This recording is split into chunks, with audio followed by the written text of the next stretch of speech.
नमस्कार बच्चों। कल हमने बाजार की विभिन्न अवस्थाओं के बारे में आपको बताया था। आज हम उन बातों का अध्ययन करेंगे जिनसे बाजार में वस्तु की कीमत और उत्पादन की मात्रा निर्धारित होती है। इसे ही हम फर्म का संतुलन कहते हैं। तो इस संतुलन के लिए जो बातें आवश्यक हैं आज उनके बारे में बताएंगे। बाजार में मुख्य रूप से दो तत्व महत्वपूर्ण होते हैं। पहला आगम, दूसरा लागत।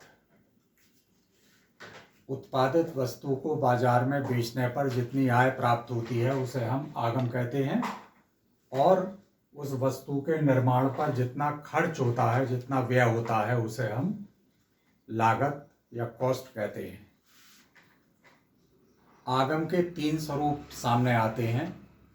पहला कुल आगम, टोटल रेवेन्यू, दूसरा औसत आगम, एवरेज रेवेन्यू, और तीसरा सीमांत आगम, marginal revenue, PR, AR, MR।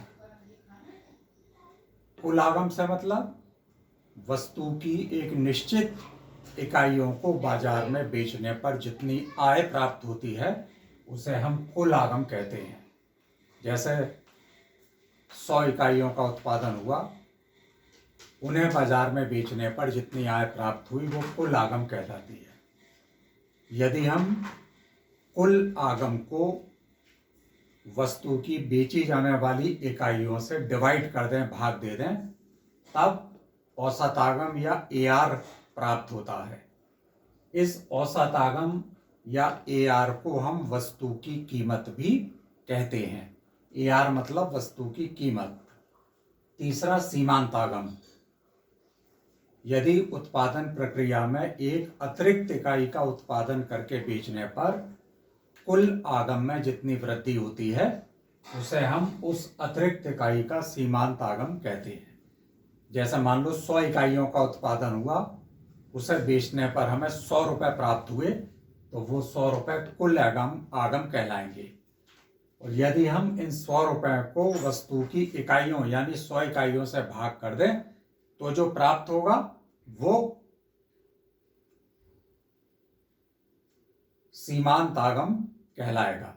यानी 100 इकाइयों को बाजार में बेचे जाने पर जितनी आय प्राप्त हुई, उसके बाद एक अतिरिक्त इकाई का उत्पादन करके बाजार में बेचने पर उस कुल आय में जितनी वृद्धि हुई उसे हम उस अतिरिक्त इकाई का सीमांत आगम कहते हैं।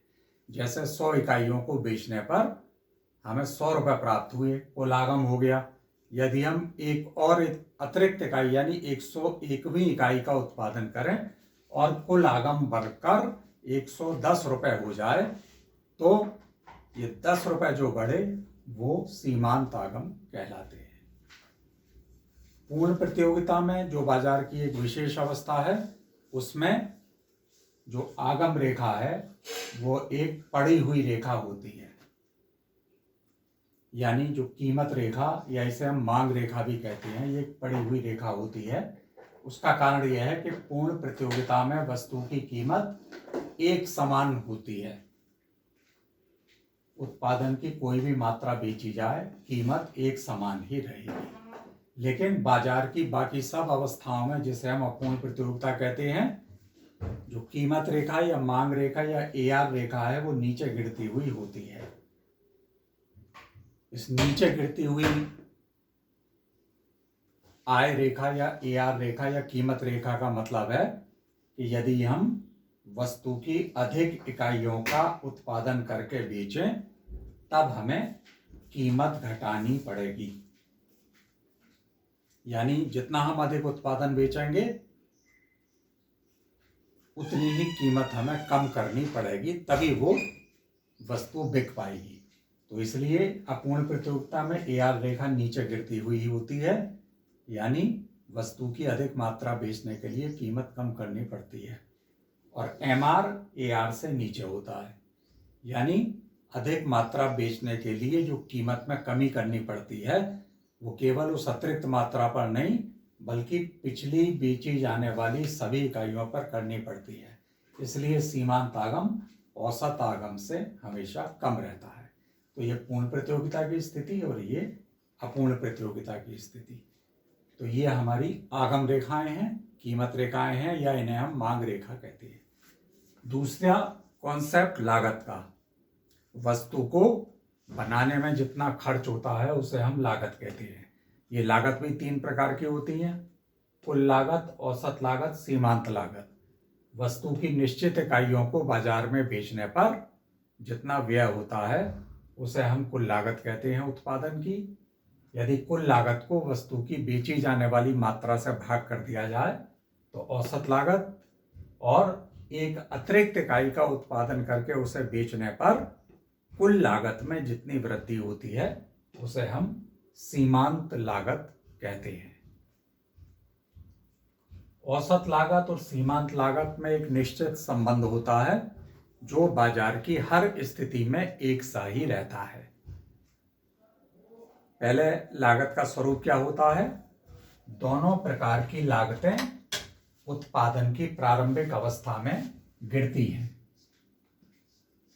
चाहे औसत लागत हो चाहे सीमांत लागत हो, उत्पादन की प्रारंभिक अवस्था में दोनों प्रकार की लागतें कम होती हैं। फिर एक स्थान पर दोनों न्यूनतम होती हैं। जैसे सीमांत लागत P बिंदु पर न्यूनतम हो गई, औसत लागत Q बिंदु पर न्यूनतम हो गई, और तीसरी स्टेज में अगर और अधिक उत्पादन किया जाता है तब दोनों प्रकार की लागतें बढ़ने लगती हैं। तो ये लागत का संबंध उत्पादन की हर अवस्था में, बाजार की हर अवस्था में पाया जाता है।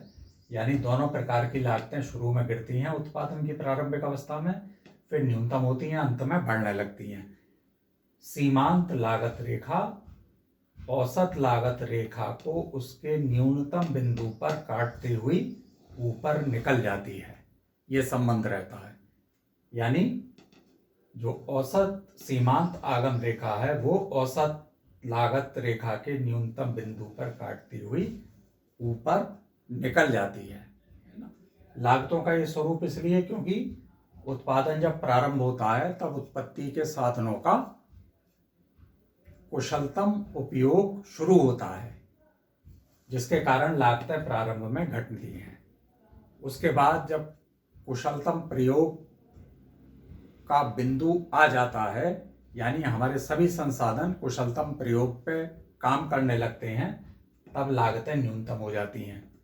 इसके बाद भी यदि उत्पादन बढ़ता है तब मशीनों की घिसाई और टूट फूट के कारण लागतें बढ़ने लगती हैं।